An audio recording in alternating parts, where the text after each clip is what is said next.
He's not dead. He's just gone until the end. It's dead to me, Smacks.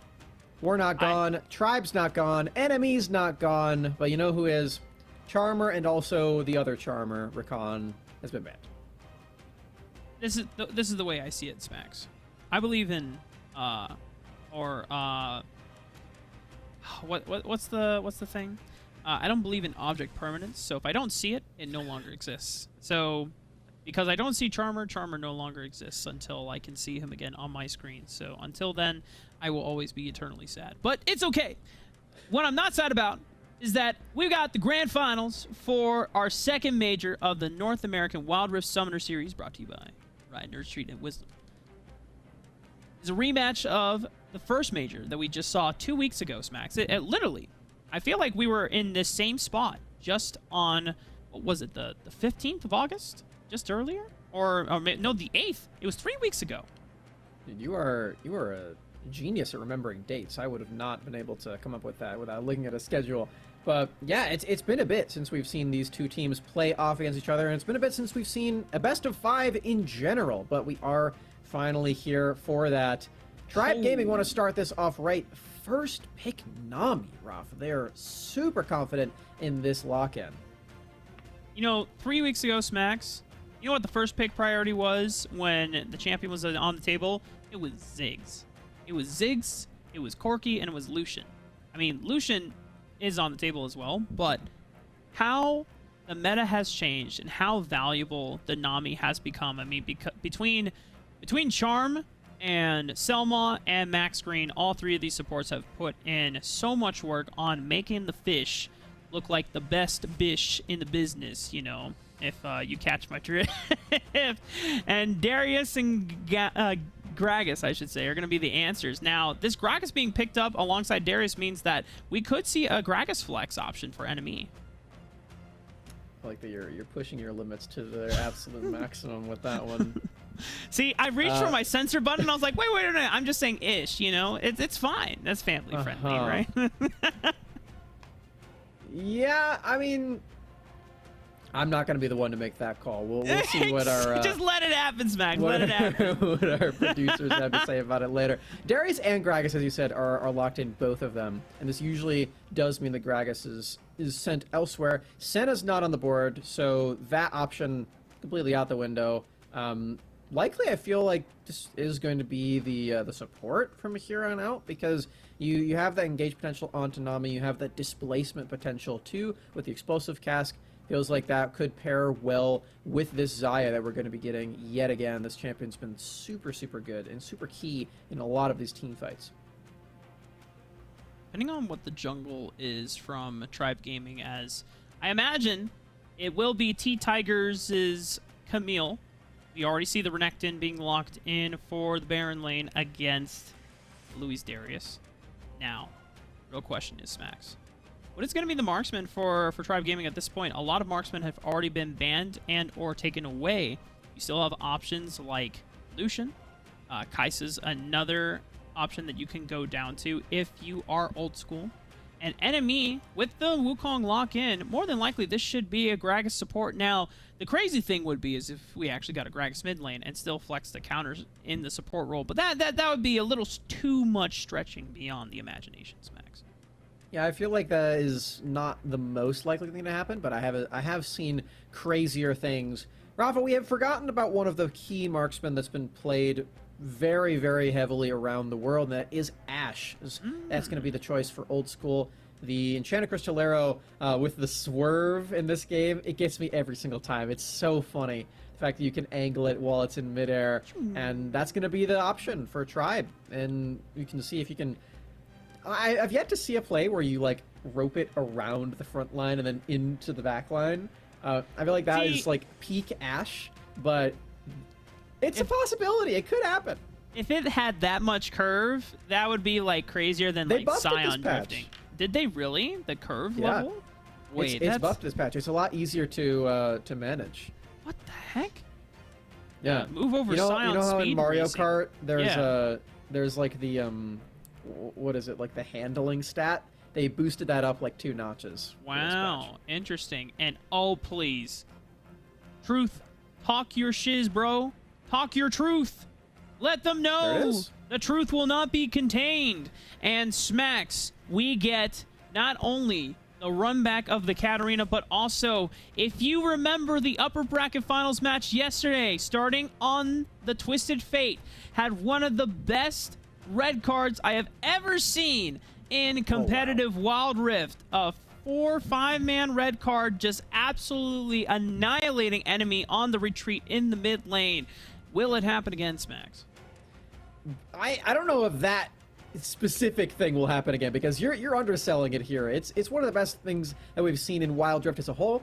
That's got to be the best red card ever, like including PC League of Legends, which has been around for like 11 years. That has to have been the best one. It was so insane from him to pull that red card and then just slow the entire team of enemy, and they're gonna have to have that at the forefront of their minds in this one.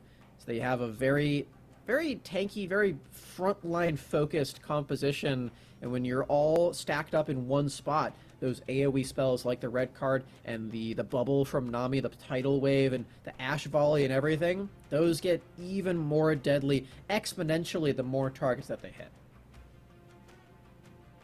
Yeah, a lot of pick potential as well. And like you said, the global power on this Tribe Gaming roster is so lethal. And this time around, when we saw the Twisted Fate from the side of Immortals, it was like, and you're really trying to snowball a Gragas in the Baron lane? But no, you got a Renekton now. You got a Crocodile in the Baron lane. And that is someone that gets to be absolutely terrifying.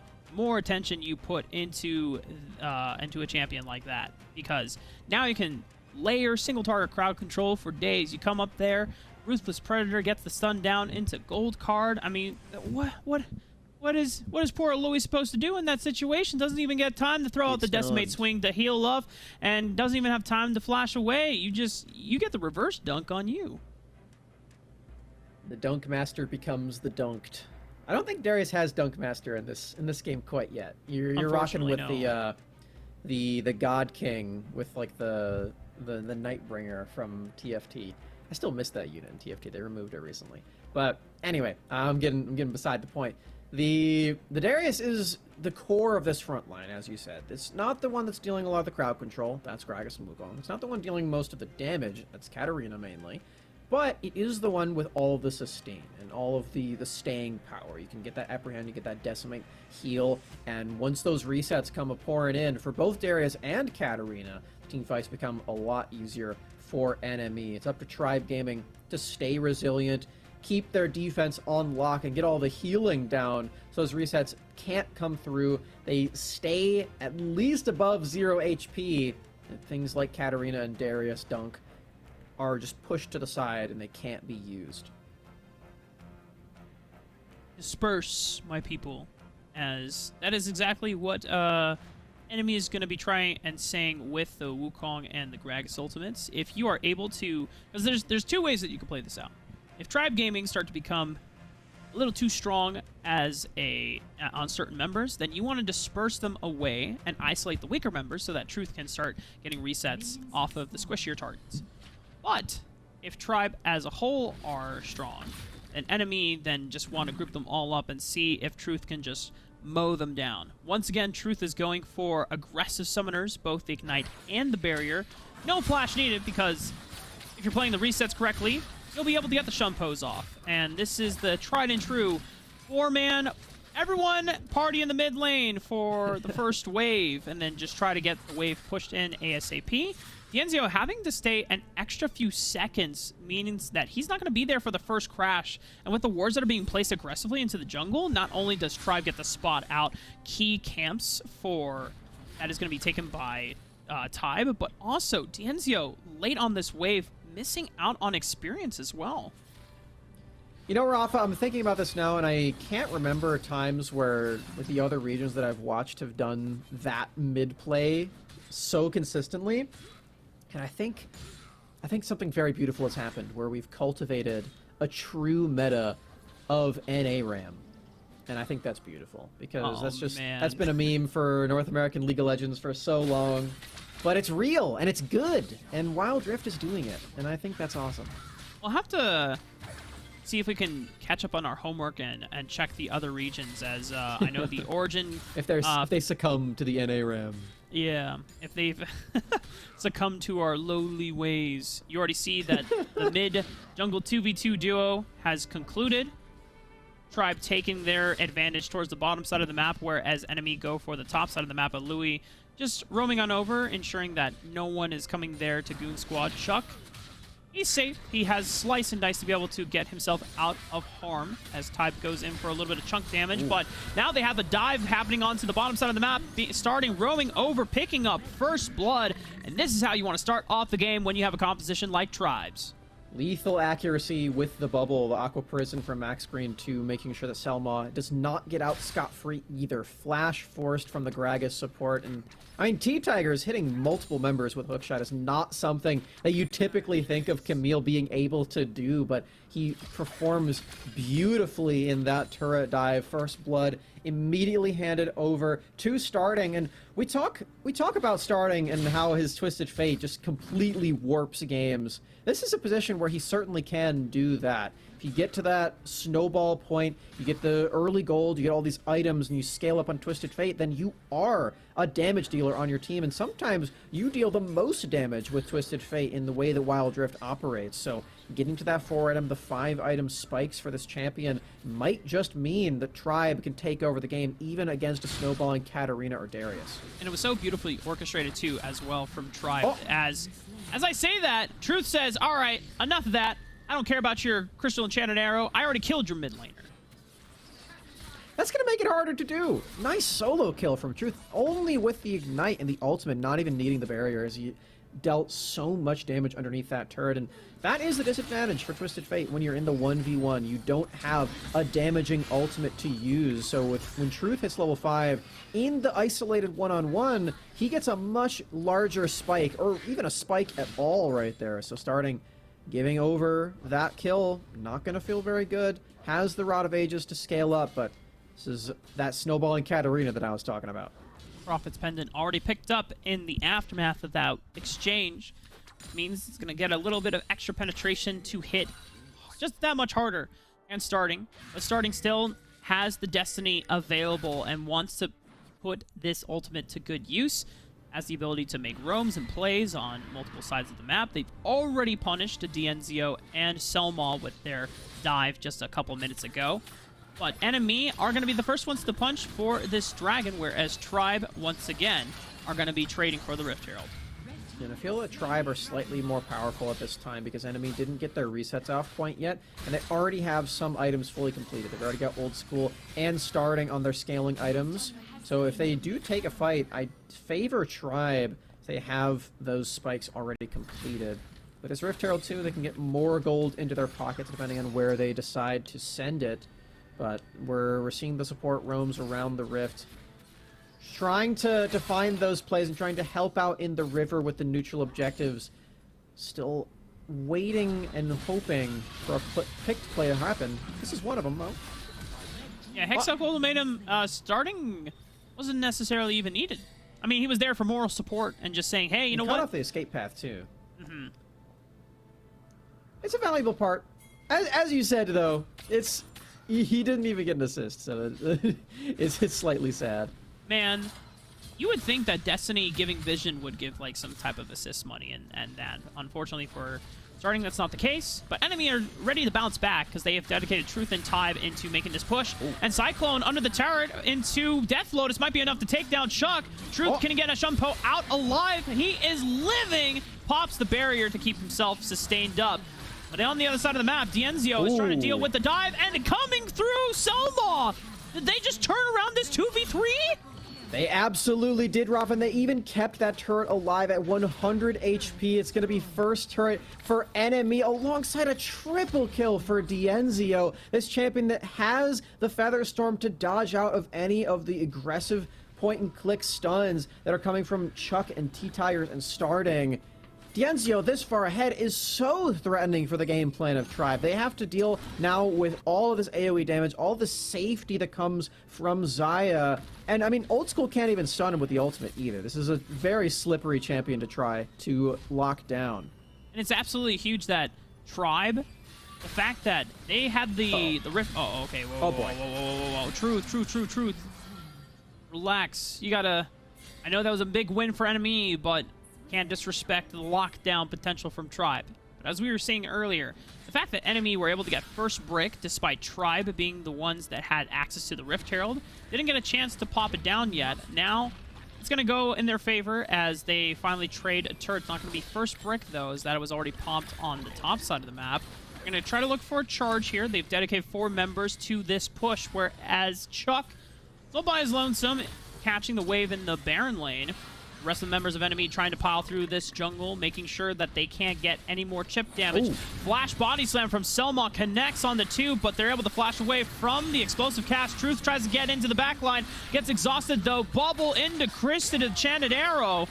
Gonna keep Truth out of the fight, and it's on the rest of NME trying to look for the cleanup. But Louis finds one, but I think he's overextended now. Gets one more decimating swing, I should say, but not gonna be enough to keep himself alive. Louis taking a 1-for-1 is completely okay for him, but no reset means he has to wait for the Noxian Guillotine for a while. Starting forced to flash out because Tybe and Truth are so lethal with their mobility and precision to trade of flashes. His enemy continue control over this mid lane, and I believe they actually saved that Dragon Lane turret just barely. Its HP bar is completely depleted, but it is still standing. This point in the game, Smacks, NME have to be preparing for the next objective coming up. The Tribe says, let's try to go for a pick on a Selmon, but he's a little too tanky as that Frostwinter. NME still trying to see if they can find another fight here. Tidal Wave comes out from Max Green. Whoa, Truth! He's already in the backline though, and NME might have just wiped out 3. Wow, Dienzio flashing forward with the Feather Call. That was insane of him to do. He ends up dying for it, but it works out for his team in a huge way. T-Tigers, well, he may be enough to threaten NME and not actually go for this Drake. They're still locking it in. They're still trying to secure it. T-Tigers has to deal with the Katarina in his face now, Rafa. Exhausted, though. Crystal Enchanter found his mark. Oh, Truth! Literally sub-10 There's a TP. He's got to get out. He's got to get alive. It's not going to be possible, but what? He killed Max Green, and I think he was able to sustain himself as well. Pops the barrier. Chuck with the teleport finds Tybe in the back line. You also have a teleport coming in from starting with the Destiny. They're going to route off Dienzio. Now Selma still on the run. That dragon looks like it could have been enemies, but Tribe are able to get right back into the rift. And now looks like they're going to be the ones securing this objective. Yeah, enemy committing to that fight is exactly what Tribe wanted them to do. T-Tigers was just playing like a ghost, but like a Halloween ghost. He just had a bedsheet over his head. He's going, boo, I'm scary. I'm spooking you. You gotta run. And then they fall for it. They dive directly onto him. All the members of Tribe, their death timers are still so short at that early into the game, Ralph. It's only 9 minutes. So they're able to spawn. They're able to make it back over with all of their map-wide advantage. Teleporting in from Chuck. Teleporting in from starting. Members of Tribe had that man advantage all along. If enemy bowed into the fight, it's exactly what they do. We have hit the 10-minute marks, Mr. Smacks. Baron is up on the table. No 2-item completions quite yet from any of the members of NME. For Tribe, it is only for the case of starting. They're looking for a fight in this top jungle entrance. Beautiful Crystal Enchanted Arrow and Tidal Wave from Max Green and Old School. Oh, now it looks like T-Tiger's trying to look for something. Oh, but a beautiful dodge from Dienzio. Featherstorm exchanged for Hextech Ultimatum. Both ultimates exchanged. He's going to keep himself alive, as there was a deathly 1v1 between the Baron laners. Yeah, near deathly, for sure. Starting and Louis both get out of that one with blinking HP bars. T-Tigers wants to steal away this blue buff. This is a risky spot to be in if they arrive, and looks like enemy are aware of it now. I think it was stolen. Oh. I'm not sure. Well, that's the 3-man hookshot stun, though. Can they follow up on the rest of the damage? Tactical Sweep finds more damage, and Tidal Wave is going to ricochet through this jungle. Catches only one. Tybe still trying to find a way to get more damage out, but he falls. And NME, they are on the run, Smacks. T-Tigers just flashing over the wall, ensuring the kill onto Selma. It is a 5-man ace for Tribe in game 1 of this grand finals, and the next objective is this Baron. Man, this game was feeling so close, and in all fairness, it is still feeling close. But when NME is dying in their own base, it does not feel good and does not bode well for their chances in the rest of this one. It was close up until that last fight, and now with Tribe locking in this Baron for themselves, no longer is going to feel that way. All of these structures are now soon to be killed, soon to be toppled from the members of Tribe. All these item spikes now online. This Twisted Fate item fantasy isn't quite there. He needs some more items to really put in the hurt, but certainly getting there, and Tribe might not even need it at this point. 12 minutes in, they've got enough in the tank, I feel, to take one fight and then close out the game. They're at that point, Max. And this would be, if they're able to close out the game before 13:30, it would beat their record time of fastest game against NME. They are in the position to do it. Just one more fight on their side, one more clean ace, one more numbers advantage. That will be game 1 of this grand finals, this rematch. The 5th series match between Tribe and NME. These two teams have been duking it out against each other for the past month. It almost seems like an eternity, Smacks, because of how long we have seen these teams play time and time again, and the history and the arc continues, as now T-Tigers initiates a 1v1 against his jungle counterpart into time. But T-Tigers might have been fooled and debated, because NME piled the rest of the reinforcements into catching him out. But it does give some time to Tribe to take down this tier 2 mid turret. You also have, starting on the Baron side, taking down another tower. It was a diversion, not the most effective diversion, but really anything would have worked in that case. Tribe able to take down more structures for themselves, more advantages for themselves, all this gold now piling in. We are starting to get to that point where Starting can one-shot anybody that he gold cards. Drake is being taken, though. I don't think Tribe necessarily need to fight this, and they don't think so either. T-Tigers wasn't alive quite yet, didn't have the positioning. And that diversion that I mentioned before, it just cost them a dragon. That extra HP shield is going to be nice for NME to lower and mitigate the amount of burst. Like come in from a gold card stun, a Ruthless Predator stun, a Crystal Enchanted Arrow. Anything to give a little bit of reprieve to NME as they are currently down 8,000 gold, I should say. Tribe have all the tools ready take the next fight in their favor, and as long as they can keep Truth in check and he doesn't find the back line, this is Tribe's game to win. Feeling likely. The kills would tell you otherwise. The kills would tell you this game is very, very close, on a knife's edge, and that's just how skilled NME are at the team fights, at matching Tribe, and they've got a lot of experience doing just that. We saw in the last major that the grand finals went 3-2. It went the complete distance. Wow, what a clone. That was really nice from Tribe. Gets it out right in time as well. Crystal Enchanted Arrow did come through Fog, as just a second later, closer to the Fog of War, Tribe might have not been able to get out alive. Starting, pops the Destiny, gets eyes on all 5 members of NME. As they see them rotating into this Baron side of the map. The Baron is spawning.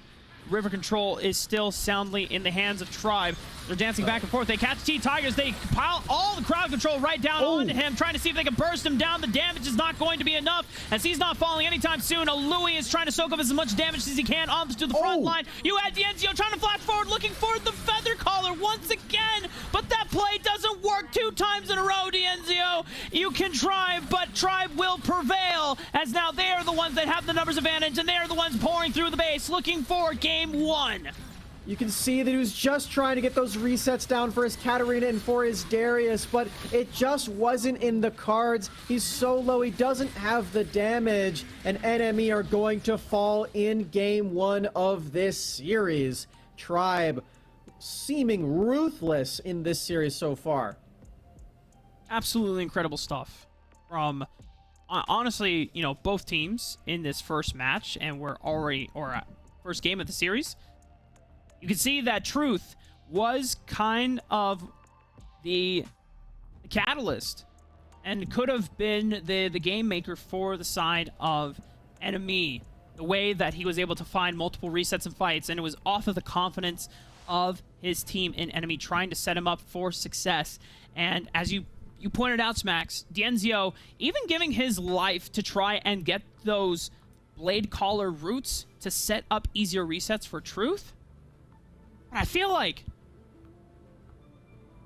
that cannot always be the play, because you're also a damage dealer yourself. You got to maximize your own safety as well. And if you're just all inning on just trying to set up for Truth, then, you know, maybe Xayah should be a more supportive utility marksman instead, because Xayah is supposed to be a champion that you have all these self-defensive and self-peeling tools so that you can maximize your own damage. I mean, I don't want to be like extremely, you know, harsh on, you know, just the one game, as, you know, things can change within a series, but just noticing how the play patterns are, like if that is your strategy to set up for Truth better, then the composition needs to be more reflective of that as a whole, not just, you know, certain pieces doing it. Yeah, at the same time, Dienzio, there wasn't a whole lot that he could do after that. You can just play back, but he's really low at that point, and I mean, a hero play might just be the difference maker for Truth to find that Katarina pop-off. Speaking of the Katarina, this is another situation where he's picking it as a counter pick, completely, like, waiting for the last minute. I liked it a lot more the first time that we saw it today. When it was against, like, 2 total things that could stop the resets from happening. This is not the game to pick it, in my opinion. You've got a Nami with 2 ways to stop it. You've got the point clicks from the Twisted Fate and the Renekton, and even the jungle Camille can do it with a hook shot that goes astray. So this is really not a game to be locking in that Katarina. I know the Truth was probably feeling very good about that previous game against Immortals, where he was really crushing those team fights, and he was that main engage, and not even just engaged. Like, he was doing everything on this Katarina. But yeah, this is such a tricky game to replicate that in. You don't have the same just freedom to roam around the Rift as you please. And while there were a lot of fights that did still go enemies' way, that is something to consider, where in the late game, even if your team fights are going super well, you still have to worry so much about every single team fight. You have to play so perfectly. You have to make sure you don't slip up even a single time. And with that toll on you, in a best of 5 series, it becomes a lot more reliable to go for some simpler champions and ones that don't get completely shut down by crowd control, I feel. So for NME, that's definitely something to think about. They have at least 2 more tries to find wins. Props to them to see if they could pull it off right in this grand final series. I mean, so far it has been one of Truth's most explosive champions, but if the composition is not going to pan out, then, you know, you tried in game 1, give it a chance to see, as we are now getting ready for game 2's draft.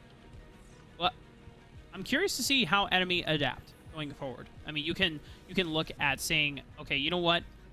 Tribe is one of the few teams, maybe the only team, that effectively uses Twisted Fate super early on into the game. And even though Truth found a solo kill as the Katarina onto the Twisted Fate, the amount of crowd control and the setup that you have, the vision control that you get from Destiny, ensures that you don't get to have surprise flanks or any surprise ganks coming from the members of NME, as they never got a chance to really put their front line in the best of positions. Tybe on the Wukong sets up for great team fighting, but the follow-up damage, the consistency of it, the execution was just not there, as you already said, Smacks, because there's so many tools that can shut down the biggest damage source from that Katarina because of all the single target crowd control spells that are available. I'm just really liking the attack strategy that Tribe does have. Even if it wasn't a Katarina on the other side, they do still have, like you said, the best way of playing around this Twisted Fate, and the best way of playing Twisted Fate around the teammates too, because you don't necessarily need to go up and roam to a tank. As you always say, the Gragas is not really a champion in the Baron lane that benefits heavily from Twisted Fate Destiny up there. But, I mean, Tribe's just not locking in tanks for that. They're locking in champions that can benefit very heavily and can provide enough damage where if they do get a Twisted Fate roam, that person's that's getting gold card is just dead every single time. And I like that draft strategy for Tribe Gaming, and I like your idea of NME potentially just banning it away. At least a few times in the series. Maybe they have got another answer for it that they could show us right now, but I feel like the safest opportunity that they have here on blue side especially is just banning Twisted Fate. Let's see what happens. I just want to double check, Smacks. Am I still sounding like C3PO to you at the moment? Not right now, no. You sound more like R2D2. Oh no. Am I really? No, you're good. You're good. Okay. I want to make sure that the Roboto Rafa is not coming through. Otherwise, I can always reconnect to the call. Just let me know if it's... Luckily, I know binary, so I would be able to translate all of that from you. So we're gonna be okay as long as I'm still here too. I know there was a thunderstorm in Michigan earlier, so oh no. If that comes back, then we might be both out of luck. Smack's gone. Crab Rave, Pepe D. Goodbye, Smack. Just kidding. No. I would never want that. Smacks, no, please don't be sad. No, don't leave. Smacks, please. Smacks, please don't leave. It's Cram Finals, man. I can't solo cast this. This is too difficult. There's too much pressure. All right, well. There we go. Thank you, Smacks. Hey, look. The Twisted Fate was not banned, but you know what was banned, though, Smacks? It is the NME, the fish. The fish was too squeaky clean, and it provided too much disengaged power from Max Green. So they said no more fish and no more Janna either. They're trying to limit the amount of support options. In fact, they're just kind of isolating and saying, yeah, Max Green, your support pool, we gotta limit it right now because it is too strong at the moment. And if you want to still go down the Enchanter support route, you're looking at things like Lulu, Seraphine, and Sona. And Lux. You always got to remember that Lux is there. She's got the prismatic barrier, okay? I mean, she's an option, but if they are going to want an Enchanter, it's very likely to be Lulu. Paired up with Varus and Xin Zhao, it makes a whole lot of sense. Wild Growth on top of a Xin Zhao in the front line is a very solid duo. So perhaps that's something that Tribe Gaming can look to do, or just lock in a traditional tank, something like a Braum or an Alistar would do quite nicely. Now, NME, they have the same setup that we saw last game. They're still rocking with Gragas and Darius, but the difference, Rafa, is that they have this Senna this time around. So if they do send Gragas to the Dragon lane, he's likely going to be the one farming. Yeah, Senna Gragas, baby. This is an EU special. And seeing Senna Gragas means that the Gragas gets to farm, as you said, and you get to accelerate your economy. So last time, we saw from Selma that the Gragas build was a very cheap and efficient build, the Thimblewinter into Protector's Vow. But now if you're farming, you get to actually build things like Sunfire Cape and Iceborne Gauntlet. If you want to build some AP in there, you can go Rod of Ages first before you start building all of your tank items, or you can even go Leandry's Torment, as that is both a durability item as well as a damage item. Prophet, they left up Twisted Fate. I love your Gragas ideas, but what do they do against Twisted Fate for starting? And run it back. I don't really know. The answer to that. Whoa. This would be Fiora Jungle, wouldn't it? Yeah. So Tybe did say in the Twitch chat to Rafa and I that he was thinking of playing some fun jungle champions today. And we've seen him play this on his stream before. It's locked in. Oh my god. There it is, That's Fiora Jungle. All right, we gotta pop the collar. We gotta breathe for a second because man, it is getting too hot in here. Oh my god, Fiora Jungle. So the first time that we saw a competitive appearance from Fiora Jungle at all in the world was over in the C region, Smacks. They locked it in their finals. No way. Don't play with our heart truth. Don't do it to us like that. Oh my God, they did it! Woo! Let's The comeuppance. go, baby! Oh my goodness, we're busting out all the stops. At this point, NME and Tribe Gaming, they say, you know what, 10,000 is a huge prize pool on the line, but why not spice up the draft a little bit going into game 2? I feel like both teams are wanting to give you just a fun time as they lock in your favorite Ariana Grande support too. They've got the there it is, Seraphine locked in for for Max Green. Wow. Okay, so there's a lot to cover in this draft. This Akshan pick, very powerful in the mid lane against a mage specifically because you get to go for the first item, Wit's End. This is a crazy item on Akshan. He plays so well with the on hit because of his third ability, the not hook shot, but it's his version of hook shot. Just swing around and deal a bunch of damage. Heroic swing. That's the one. You deal on hit damage. So with the Wit's End healing and extra on hit damage, you get to do quite a hefty chunk. And not to mention, Wit's End is the item in the game that provides you with the most magic resistance in the game at 50. Very efficient item to build against Twisted Fate.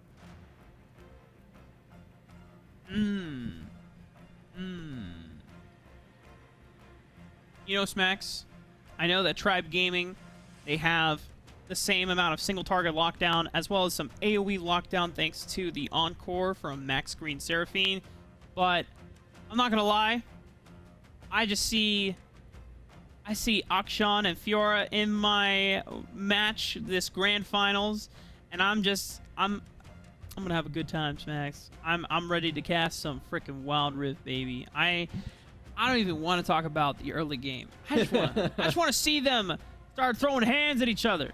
Get dirty. Get bloody. You get to cast your champions, and the only way this becomes perfect is if we get a Thresh game next. Because then I get to spit some Thresh facts for everyone. But I don't know how likely that is. We might have to wait for the next major.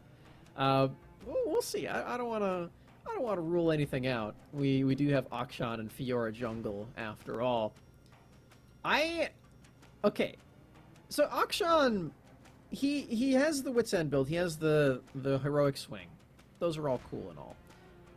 His other abilities don't really do very much. He's got the revive on his second ability, but the Avengerang kind of sucks. That ability does not do very much damage. And stealth is cool, but you're gonna get popped by Destiny anyway, so the stealth isn't really gonna do anything. And I mean, the Comeuppance ultimate doesn't really help all that much. It's really okay. Man. So Comeuppance is really good in river skirmishes because there's no way that a minion or a turret can tank the damage. You're going to deal all of that through everyone, and at worst comes to worst, it does a ton of damage to the neutral objective, so you might be able to steal it that way too. But if you're using Comeuppance in the lane, it's a terrible ability. You have to find the right spot to use it. Well, here's the thing, Smacks. What if you don't use Comeuppance for in lane or in the rivers, but you go into the jungle instead, and you just steal away like a blue buff or a red buff instead, and make the other jungler upset? I mean, tilt them. Just tilt them. You know, that's one of the best strategies we've seen so far. And when you're going up against the Xin Zhao, you know, sometimes they might want to hand off the buffs because you really should be giving it to your Varus and your Twisted Fate the later the game goes on. You want to be able to spam those cards on repeat. For NME, though, I am not going to lie. I feel like Tybe wants a majority of these buffs and camps because Fiora is a jungler that scales into the game the later and later it goes on. We already talked about it before. NME, one of the few teams that sends Tybe off to a side lane. Fiora is one of the best champions to do it because if you leave her alone long enough, she will just open up the entire base. She really will. And there's not really a champion that can contest her either. You have to bring a full death squad, which luckily for Tribe they have at their disposal. They can send Xin Zhao down there. They can pop the Destiny and give a visit from starting. But you have to worry about the Fiora roaming around and killing all of your champions and all of your structures, more importantly. web Selma swing. is really low. Selma did get chunked, which means they're going to have to take a base. recall before they can walk back to lane, which is it's a bit desafortunado, we say it in Espanol. Truth, though, getting a quick roam off after the shove. It's going to buy a little bit of time for Louis to get to lane before Chuck does, and get some vision down. Doesn't necessarily spot out this Frog camp from T-Tigers, but he's going to be starting it up. And I think T-Tigers will be looking for a gank onto a Louis right here, but the ward is going to spot them, and now Louis can take a more defensive position. Yeah, this is an interesting strategy from T-Tigers. Very different from the usual just 2v2 in mid lane for Scuttle Crab priority, which is what we're seeing from Tybe. Might have a solid advantage to go take that one away, but it looks like T-Tigers just completely content farming away his own camps, not going for any of the crabs for himself, and he is going to have some nice priority on the bottom side, crab too, because he has the push priority from Old School and Max Green. Lots of wave clear, lots of range from these two champions. You can see now that T-Tigers cleared out his top side jungle, they can go straight for that. Scuttle Crab being secured for either team in the same side, but hey, we've seen this story before, Spax, but this time NME learned their unfortunate demise in game 1 and say, hey, they're trying to ping-pong the Scuttle Crab take into the mid-wave shove, synchronizing for a 4th wave dive under this turret. So this time around, NME are able to escape, but they do lose some chip damage on this tower.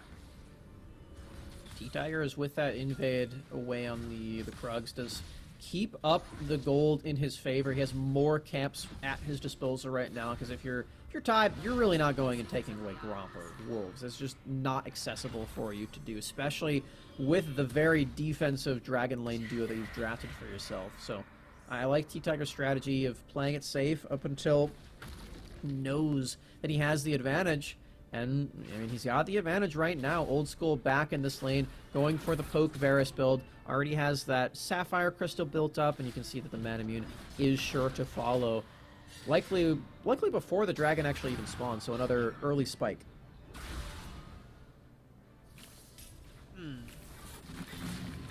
Still a minute before, as you said, dragon will spawn. T-Tigers trying to follow up on this mid lane gank as a counter response.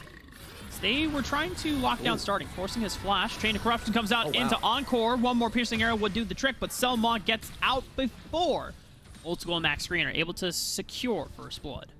There's a flash from Selma, though, so that is at least one thing to get off the board. Same thing for NME, actually, as they did have a nice gank on the starting, who, again, does not have flash. And that will remain true when these objectives come up in 30 seconds' time. Tribe, in the previous game, was more concerned with the Rift Herald, and I feel like that has been the theme for them over the course of this entire circuit.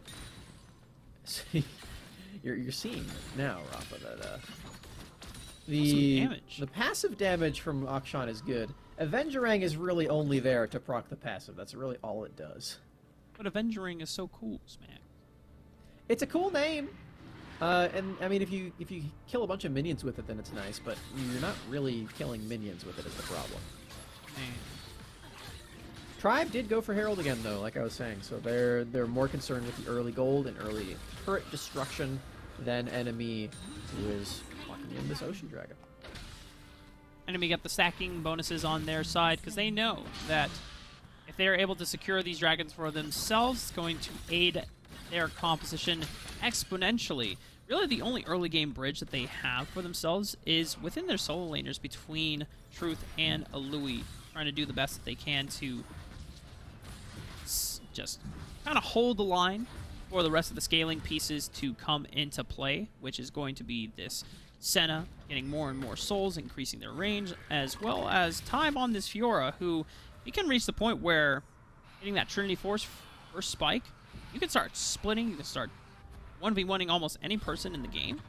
And you know, Fiora is just one of these champions that we saw for a little bit and we kind of hyped up to be one of the best champions in the game, and it just wasn't executed correctly, and therefore the priority for the champion fell off. Now we see it again, And if you've watched the C region, if you've watched the LPL, if you've watched even Origin Series to some extent, then you'll know why a good Fiora can single-handedly just warp the game. Her damage is, for the most part, AoE in this game, which is not something that is true in PC League of Legends because of the nature of the cleave auto attacks for melees.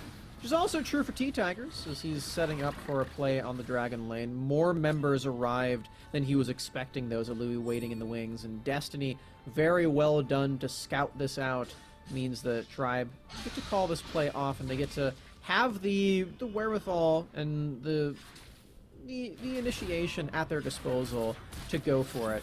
Enemy on the back foot there. Tribe still trying to commit multiple members. Hey, you did say something about comeuppance not being that great in lane. Yeah, it's not. All you have to do is just stand behind the turret. Dragon lane, though. What might be great is if you can get first blood, but Tribe is the one that actually gets it down, because Louis was burning down to what seems like, I don't know if it was Ignite, but one last piercing arrow from Old School snipes out Louis. Now NME, despite having all this pressure towards the bottom side of the map, giving up first blood and the gold advantage. Now T-Tiger saying, you know, Tybe, I see that you're getting a lot of resources for yourself. You know what? I'm going to do the same thing. I'm going to take down this Baron tier 1 turret for the first crash. Seeing that a Louis in the area, though, might make this more difficult. No. Wow. Gives the respect for T-Tigers, saying, hey, there very well could be a bunch of people sitting in that bush, and I do not want to be on the wrong end of the Xin Zhao spear. Gets to save the Rift Herald for later. You can see that T-Tigers still has that one at his disposal, but not going to need to use it. Means that very well could be another turret taken just with T-Tigers being in the right place at the right time. The map movements from this champion and from this jungler really strong. And Rafa, you mentioned before that usually that's Tybe's MO. He's the one playing the split push champion. He's the one playing Fiora, but T-Tiger's beating him in his own game. Also went for a cheaper item rush in the Sterix Gauge.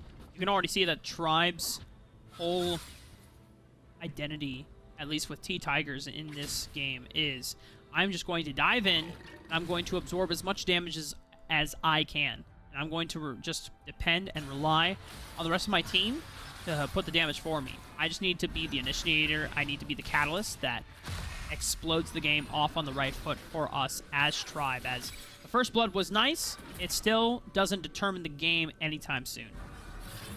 Definitely not. Tribe. It's not just that first blood that's given him this huge lead. It's, well, maybe another play like this on Louis. Look at that! I mean, T-Tigers, he gets to run forward face first, still has the Sterix Gauge to pop the shield. Explosive cast will disperse all 5 members. And Tybe was looking for the grand challenge. A flash from Chuck gets the Ruthless Predator stun and sets up for the piercing arrow. Yenzio gets sniped. Tribe now have members, and they will look for the first or the second dragon of the game. Not the most glorious usage of the Rift Herald. Does fall before it gets a chance to deal any damage to a structure, but no riposte means the Tybe is just dead. Wow. Not the best timed ability there. Tribe are still gonna look to continue pushing down this mid turret. They have the numbers for this. Everyone else is on a reset. Chain of Corruptions is up once again, and my goodness, Truth just was not ready for it. Gold card is very good, and starting even baits it there. He's waiting and waiting to select what card he's going to use. Truth thinks that he is safe, does not use any movement spells to get out, does not back up, even though the Twisted Fate range is so huge with this rapid fire cannon now extending even further. Just wasn't ready. As you said, does fall down, and Tribe. You said before that the lead wasn't everything off of that first blood, but it's about 8,000 gold now, Rafa. This is much, much larger than we initially thought that it would be. An enemy just not finding ways to bounce back. I mean, we called it before, and once again, the Chain of Corruptions party does not stop. As soon as Old School has a target on his hands, he says, yo, T-Tigers, you want a free kill? Come on and snack up. They might do Baron. Yeah, they're actually attacking Baron right now with just these 3 members, T-Tigers, Old School, and Max Green. They're clearing out the wards. They have starting in position. Doesn't have ultimate, but does have this gold card. Selma, Dienzio are trying to find their way into the river, and just that alone has dispelled the opportunity. Nice call from Tribe, just threatening that they can do this, and I mean, enemy just has to respond. They don't have a choice. And this is one of the awesome things that we're seeing as a development from both Tribe and Enemy. 3 weeks ago, we saw Control Mage versus Control Mage in the mid lane. It was all about trying to see how long could you last before you got to the late game. But now it's all about accelerating the game as fast as possible. And Tribe is trying to do that exactly now as the comes through, hits 3. It's not going to be enough to start off and continue the fight anymore, though. Enemy will be able to retreat, but Tribe still maintain control of this river. Even though these ultimates are coming out from Tribe, you just feel like they aren't committing completely to these fights. And that's just because they don't have to. They don't need to send everything they possibly can. They don't have to flash forward. They don't have to flash at all. They still have all of those available, and they can still just flex and push everyone out of their territory, sort of just marking it with well, it's not the same as a dog or a cat would. Luckily, there's no urine involved, but they are just as assertive, if not more. It's like starting as popping the gold card onto Truth. Already used a heroic swing. Do they have enough damage? Max Green flashing forward. Red card. Gonna get the slowdown. Tribe and the rest of starting could be piling in through this jungle point, but Truth looks like he's gonna live to see another day. You can see now that the stealth just doesn't do anything if the Destiny is popped. He can still spot you out and still isolate you, and starting does exactly that. Now they've chunked out Truth. They know that somebody has to respond to Chuck, and they're starting up Baron again. Double root. Not going to land onto Type quite yet. Is in the mist. Looks for some chip damage onto T-Tigers. Comeuppance is going to find its mark onto T-Tigers once again. Chain of Corruptions lands onto one. Could land onto multiple members. Finds... Oh no, it's Truth! He's going rogue smacks. He's gone. Tribe, they're on the chase. They're on the pursuit, starting, even getting hit up by the guillotine, but gets the stasis out. Keeps himself alive. Chuck chasing Selma over the wall. Not going to find him and denies the ace, but all 5 members alive for Tribe means that the Baron is going to be theirs.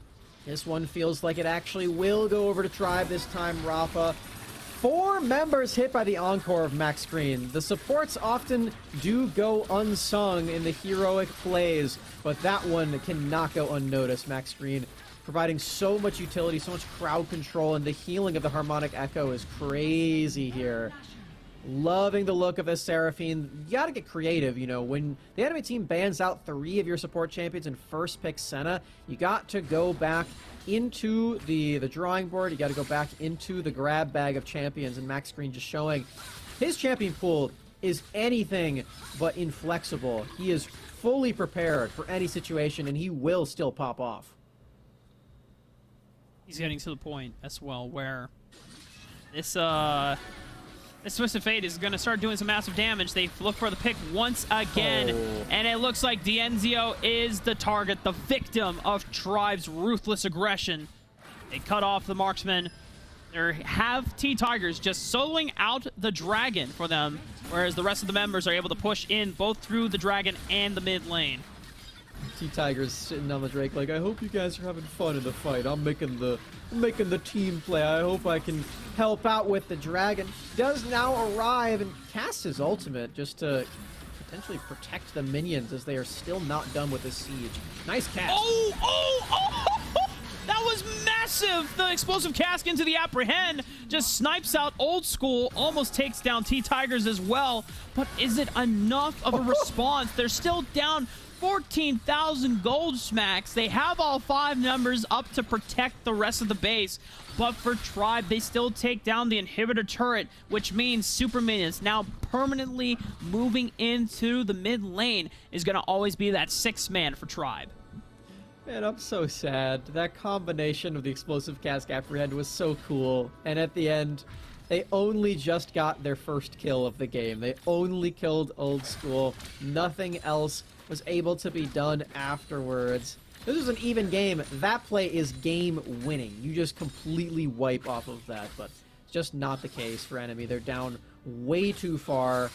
The best thing they can do is go and take a Scuttle Crab for Tybe and get more minions under their belt, more gold for their carries. But as you said, the pressure in the mid lane is permanent now. That inhibitor turret falling locks that in.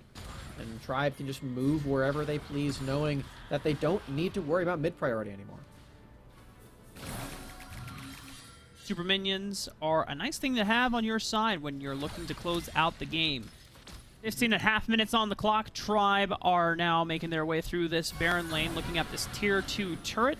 All the vision control is snuffing out enemies' sights of what they can see in this entrance. Starting, oh my goodness, Encore goes completely wide. Explosive Cask, punting Max Green into the tower, has to flash away. Old School still able to trade for 2 before making the retreat, and Tribe still have the numbers advantage. And just like this, Max, through all the efforts of enemy, they're still down 17,000 gold, so there's only so much that you can do through plays, through counterattacks. They can't stop what is coming for them, and that is Tribe pushing down into the base to put themselves on match point for a second major. Well done for Tribe, not even needing the Baron in the end. Clean plays as always. They only give up a single kill in that entire game. That and 1 dragon was the only thing the enemy was able to get for themselves. No turrets, only just the 1 kill, only the dragon. And they can't even get out of their base. Tribe is just running them around the rift. And I mean, they're probably making fun of Old School for being the only one who's died in this game. I know I would be. I'm just like, wow, Old School, nice KDA, bro. What an inter. Man. Obviously, I'm just joking. But Don't do him like that, Smacks. They burned everything. Explosive Cask into freaking Apprehend. They just catapulted him right into the base, and it's like, it was cool. Come on. It was a really cool play. But yeah, I completely echo your sentiments where it's like, man, all of that just for... all that for a drop of blood, Smacks. That's it, you know? And it's one of those moments where Tribe really are emerging to be like Thanos in this moment.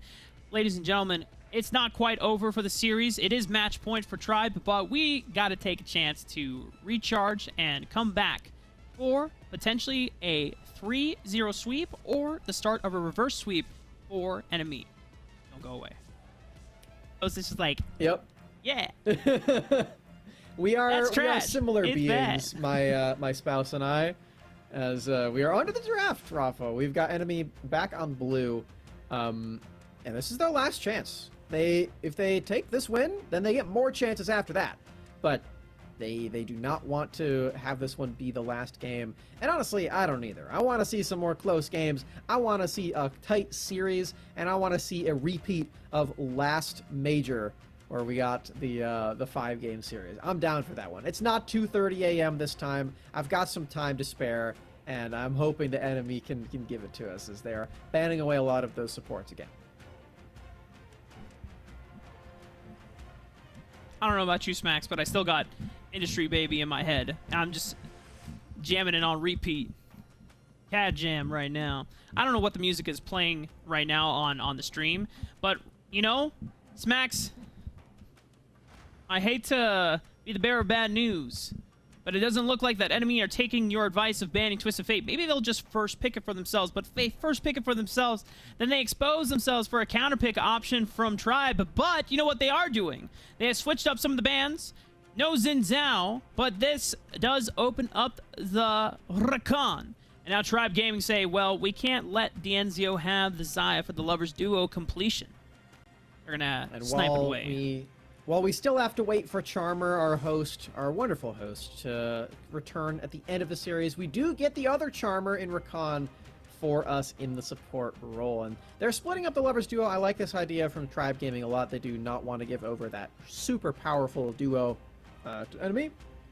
But they're saving that Twisted Fate pick for later. And like you said, Rafa, Enemy could still lock that one in for themselves if they think that it's good enough for them as it is to deny it away from Tribe Gaming. I feel like it's a valuable thing to attempt, but they're still liking their Gragas and their Darius, which are likely to be the next lock-ins. They've kept this Gragas pick for the entirety of it. It won't be support this time, which means it likely just won't be in Dragon Lane at all. And thinking about that, Rafa, it might not even be Darius this time, unless they want to give Tybe this Gragas. Jungle Gragas.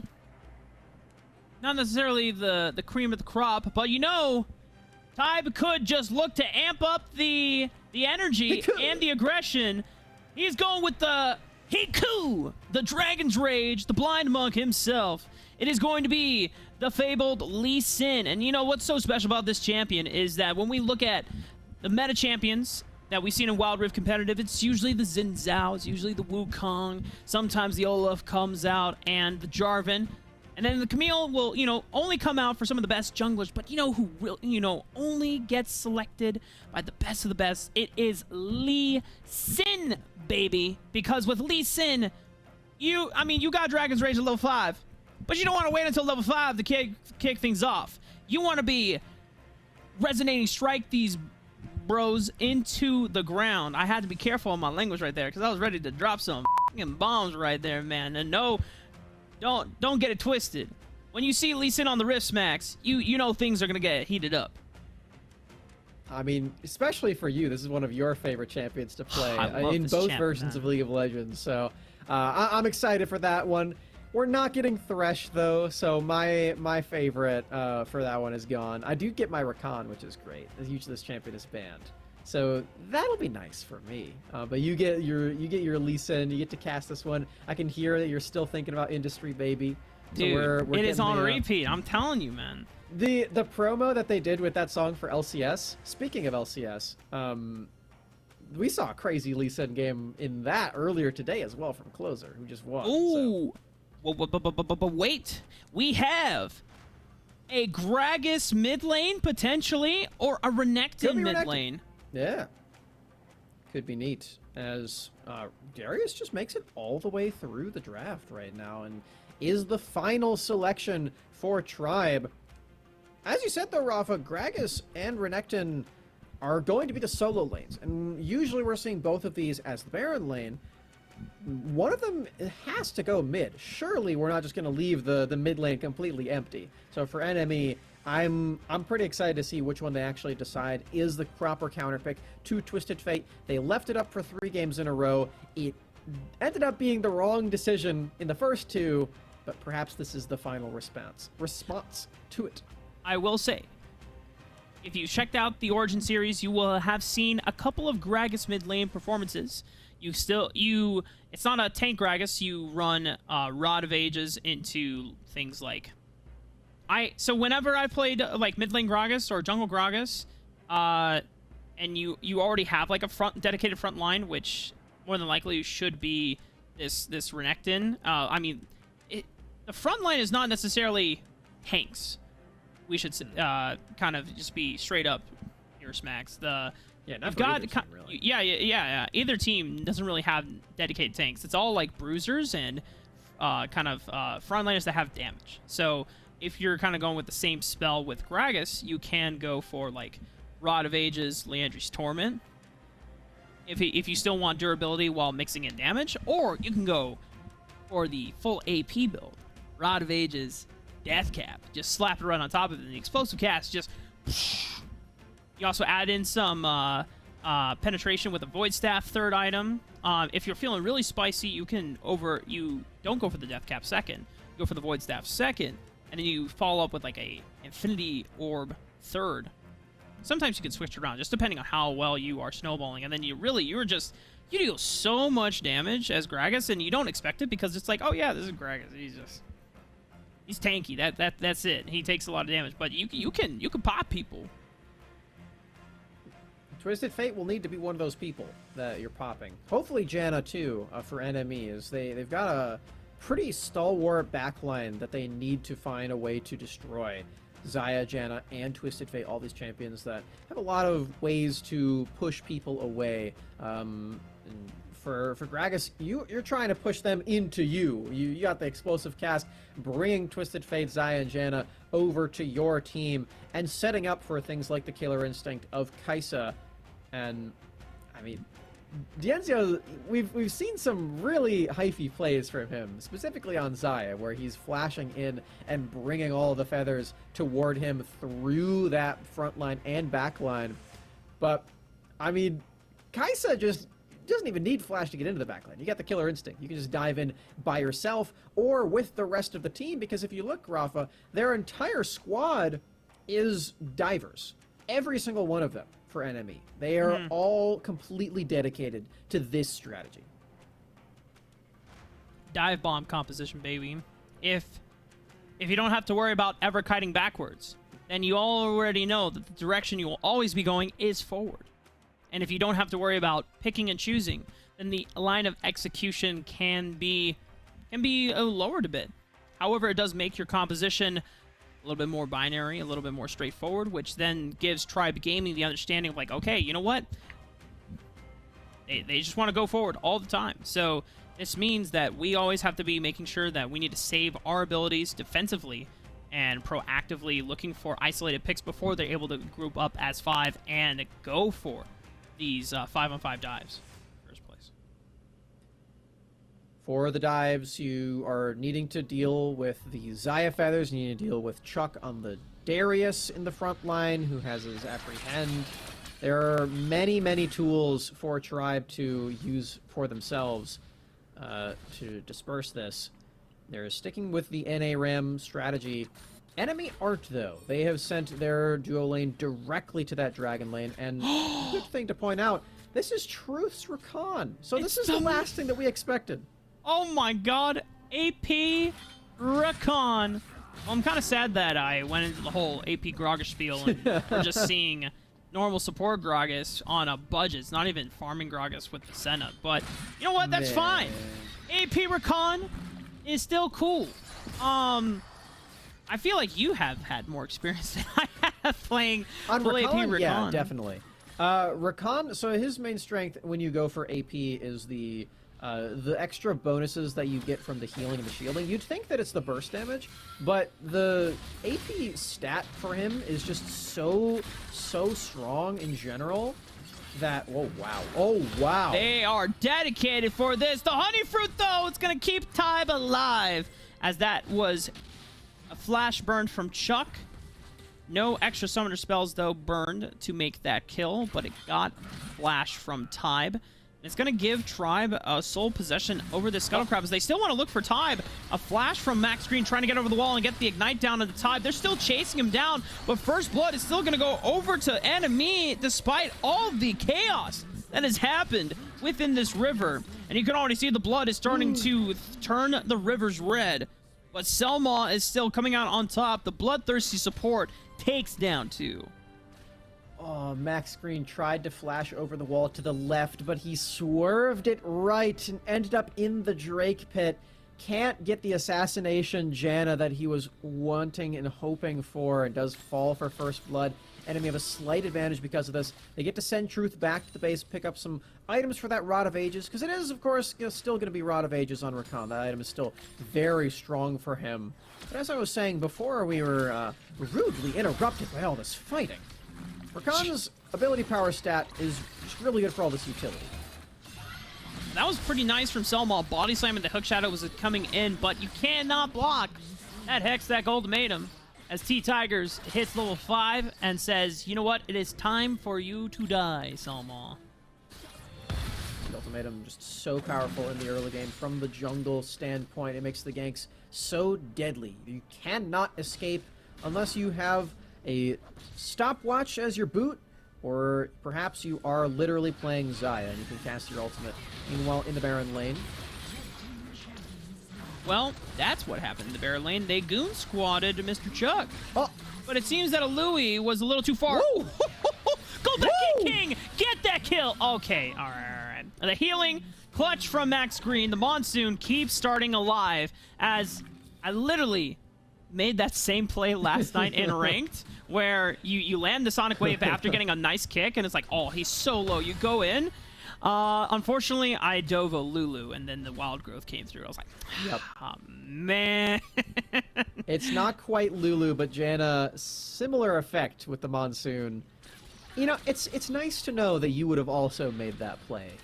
Just you and Tybe on the same wavelength there. That's what I'm saying. I saw that. I was like, yo, you want to go for that, man. You got to push the gas. Unfortunately, the Monsoon, damn it. you know, it's okay. It's okay. I know I'm showing a lot of bias. I promise it's not team bias. It's just Lee Sin it's just bias. the champion, yeah. I would have been the same thing if Thresh got locked in, and when he does, because he will get locked in eventually, I'll be there for it too. But I completely understand, Rafa. Tribe, after thinking about going for the Rift Herald, they're actually going against their typical mantra of go for Rift Herald early game, think about dragons later. They're starting Drake by themselves. Oh, can he get the smite down? 1,000? The smite is a little too early, though, from Tybe, and T-Tigers, the patient one, secures the objective for the side of Tribe. T-Tigers has to run, but Tybe is still following up on the Sonic Wave. Safeguards doesn't even need it because Louis takes him down with that Ruthless Predator, and the Dominus still popping up. Chuck has nowhere else to run, and all 5 members are going to gang pile on top of him, and that's going to be NME picking up another kill. That's 4 kills for NME in the singular fight, and they were so close to getting the Drake as well. No dice on that one, but all of this extra gold means they can lock in a ton of items for themselves. Item spikes all across the board, very close to the Xayah upgrade on the Icathian Rain. Means, though, Rafa, they give up some early advantage on the positioning. Oh my goodness. See, this is exactly what you got to do.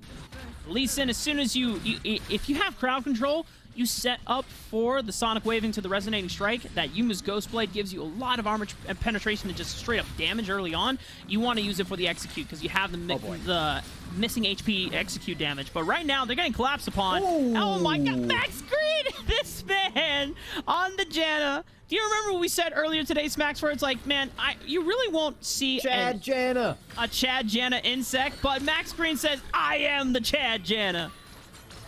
He absolutely is. What a knockback right there. Equalizes that kill streak that NME was finding.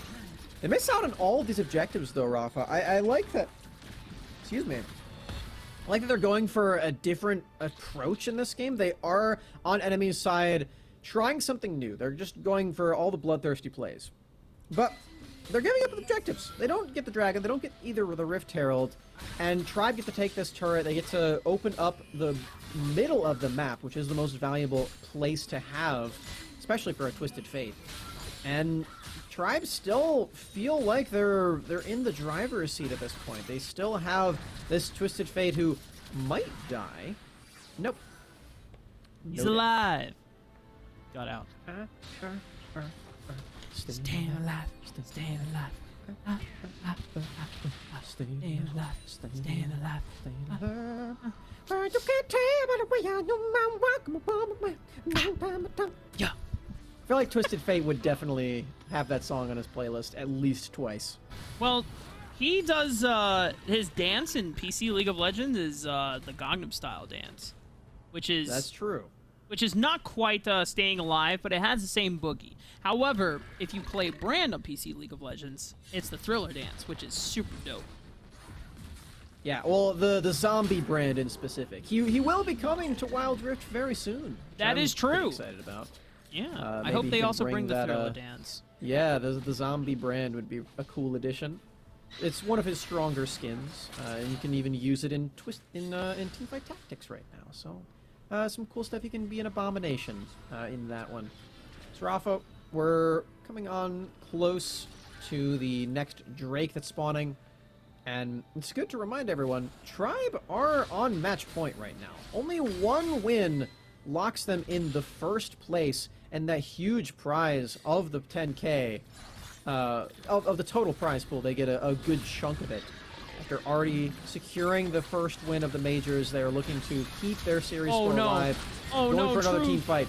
The grand entrance goes a little short, and now this gives Tribe the opening they need to just start off the fight on their own terms. Louis trying to buy up as much time as he can into the back line, but not even the Dominus can keep him topped off for the 5-man goon squad from Tribe. It is up to Tybe and Truth.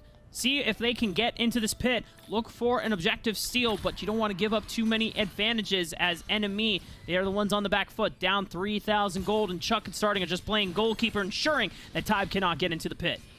Tribe still playing hide and seek with Chuck, but the Drake's already dead. He can't get in. He's blocked off completely by this Darius. You do not want to be in close quarters with that gigantic axe. This Tribe take the dragon, And T-Tigers brings the Lee Sin forward.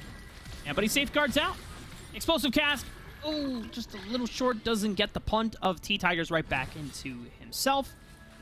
Not enough damage either, as support Gragas is not going to be exploding people anytime soon. Now, still only down 2,000 or 3,000 gold. NME are not out of the game, but Tribe. They are in position. They have 2 items completed on starting Twisted Fate. Once again, 5-1 and 2 on the Twisted Fate, mind you. Mm-hmm. He is feeling like the MVP of this series so far. Tribe just locking in this champion, knowing that he can put up these carry performances and utility performances too, because as we said earlier on into this series, starting makes this champion look like it does everything. It has damage, it has utility, it has map movements, it has macro, it has objective lockdown, it has zone threat, single target burst, every single thing in the game. He can even buy a critical strike item as a mage. Like, what can't this champion do when starting is playing it? That is the limit that they're trying to test, and Alui may have flown too close to the Twisted Fate sun. Alui feeling like Icarus right now, but thankfully his wings did not melt this time around. It was not hot enough. We'll be able to live for another day. However, Selmon's going to get locked up by the Apprehend. Vibe looks for the kick, but, I mean, where's the damage follow-up? Usually, if you're going to go for the insect plays, then the rest of the damage dealers are there to follow up, but by the time they get there, Chuck is already on his way out, and now Louis has to be on his way out as well. Dienzio having to flash away, using the killer instinct as well. Give him that shield to keep himself alive, but Tybe and the rest of the members of NME are not going to be able to fight for this Baron, as now Tribe looking to start putting the final nails in the coffin into securing their grand finals championship spot as the #1 seed going into the regional championships. You have to think that they can't go for this fight, but that's not going to stop them from trying. Baron already dead. Tybe trying to find a kick angle, but he doesn't have it available. Will fall. It's a trade of a couple of kills, though. Enemy are finding some members of Tribe right now, starting on the run. Gold cards and minions. Selma may find an angle in. Old School starting, and Chuck remaining stalwart underneath this turret. Truth doesn't have grand entrance. They can stall this out long enough. Maybe they can at least kill one person and stall for the destiny. It's at least one kill, Rafa. They find one. Starting was not able to come back in time. The execution of the dive was quick enough from NME. Starting just says, all right, I'm just going to get the shove in on this mid wave. It's going to give him some opportunities to secure the Scuttle Crab and set up the proper vision into the bottom jungle of NME, as well as getting the bottom wave pushing in. This dragon is spawning in about 45 seconds. Starting on this bot side, he doesn't have Destiny, so it's really tricky for him to actually escape any play that is made onto him. Tybe trying to be the one to start this off. That kick was not the angle he was looking for, though. Oh, the explosive cast was pretty nice. It forces the flash out of T-Tigers after expending the Hextech ultimatum. Remember, Dragon is coming up in at now 15. Already 2 ultimate abilities having been used on the side of Tribe. Oh. Truth is trying to push the limits of this team. NME fighting with everything that they have, trying to keep this series in their hands. But the Proto Belt, Rocket Belt into Apprehend, picks up and sweeps up 2 for Tribe. It's now only 3 from NME. Dominus and Stone Plate being popped. Louis trying to buy as much time as he can, but just gets destroyed. And for Tribe, they are pushing the limits. This is a full wide ace max, and it might be enough time to secure the #1 spot going into the regional championships. Look at this minion wave they have. It's still baroned up. It's still buffed up, Rafa. Tribe are going for it. All their members alive. The redemption is here. They're trying to put their stamp on the North American Wild Rift scene. The repeat offenders. 2 wins in a row. Tribe Gaming are undoubtedly the best team in North America. Oh my God, Smacks. The first major, Tribe Gaming, it took the full 5 games. This time, they said, no 5-game series. We got places to be. Give us the 10K right now. Give us the money. Give us the #1 seed into the regional championships. And my goodness, Tribe if there is any question, any doubt at all, there is no doubt this time around. A 3-0 sweep is deafening to the entire Wild Rift NA community. And I know, Smacks, we still have one more major to come up, one more last chance qualifier to get the team settled into the regional championships. But if you are any other team from around the world, and if you're looking at an NA team, an NA representative for Worlds right now, you better start looking at Tribe, because they are so far the best team to represent NA at this point in the Summoner Series. NME may have punched their ticket to the championship of North America in October earlier today, but Tribe are the train conductors, Rafa. Choo-choo! Tribe all the way, a 3-0 series. They didn't lose a single game in this entire 2-day tournament. Astounding stuff from them. And I gave them advice. I said, hey, you should probably ban this Twisted Fate from starting. They don't take it. He gets his champion 3 games in a row, and that is all it took for them to take that first place. And this champion's disgusting. Yeah, it's so disgusting, Smacks. And honestly, though, we have to bring back Charmer to get his final thoughts as well.